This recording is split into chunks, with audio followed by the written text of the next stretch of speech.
Eu começo a minha intervenção por me associar ao voto de pesar do vereador Miguel Fonseca, por causa do Dr. Américo Petim e também do Dr. Raul Almeida, Presidente do Turismo Centro de Portugal e antigo Presidente da Câmara Municipal de Mira.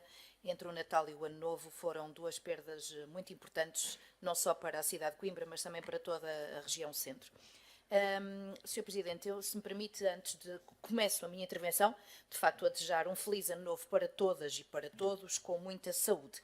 Eu gostava só primeiro de responder à Sra. Vereadora Regina Bento.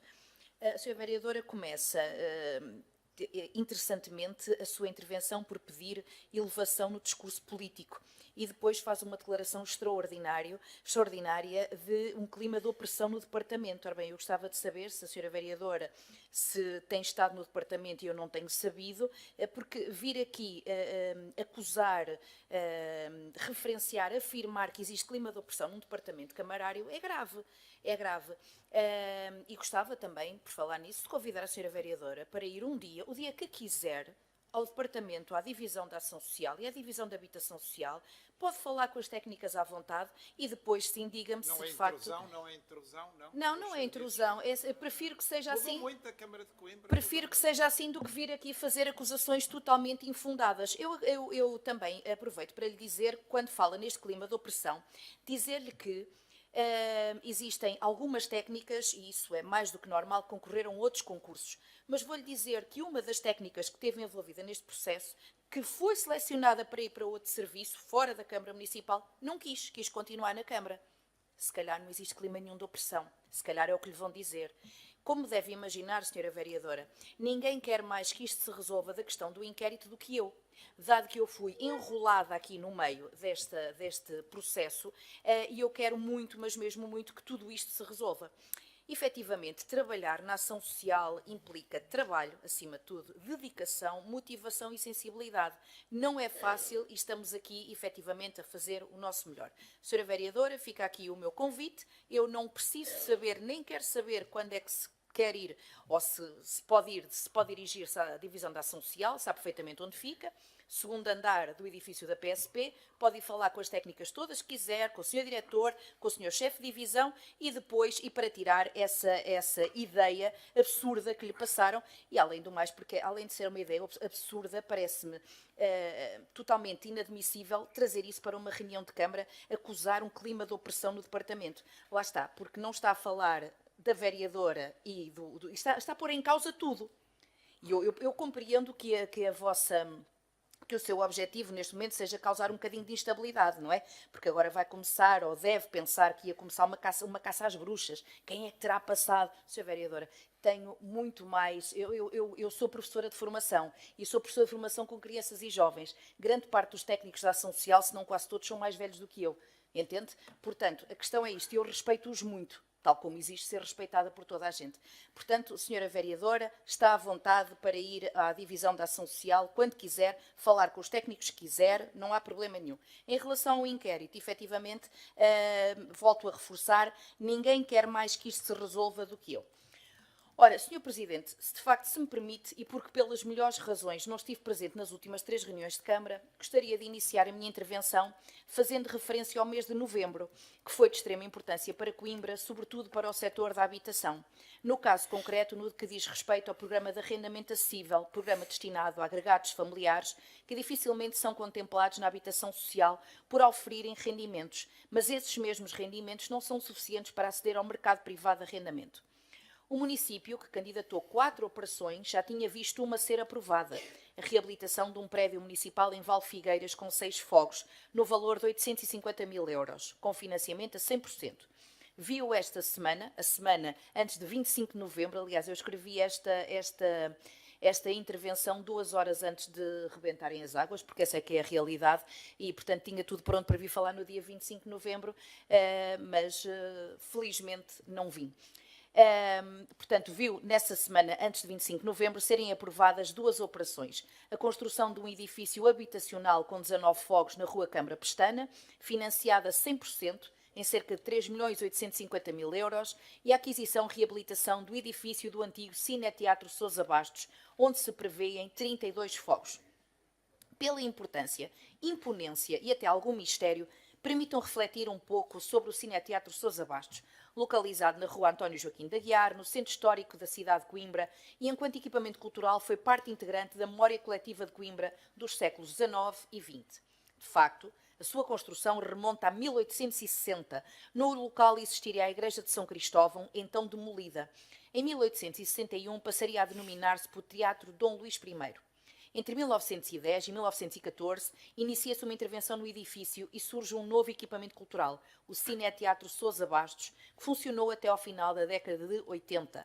É interessante constatar que foi este o edifício que foi palco da primeira sala de cinema em Coimbra.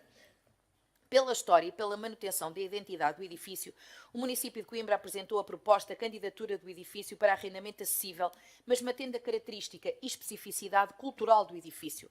O Sousa Bastos terá no seu piso térreo um equipamento municipal destinado à cultura. Este foi um processo, sobretudo pelas suas características estruturais e pelos planos e regulamentos urbanísticos a que toda aquela área está sujeita, muito moroso, complicado, mas ao mesmo tempo muito desafiador. E neste ponto cumpre-nos agradecer o empenho e dedicação dos serviços técnicos do município, nas pessoas da engenheira Ana Pimentel, arquiteto José Neto, arquiteto Nuno Moraes, doutora Teresa Antunes, arquiteta Carla Cardoso, engenheiro Miguel Gonçalves e engenheira Telma Salles. O nosso reconhecido agradecimento.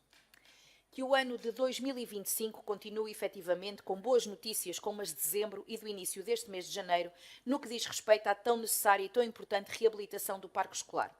Fruto do trabalho que tem vindo a ser desenvolvido por este Executivo ao longo de todo o mandato, continuamos a trabalhar para uma educação com melhores condições para os nossos alunos, professores e funcionários.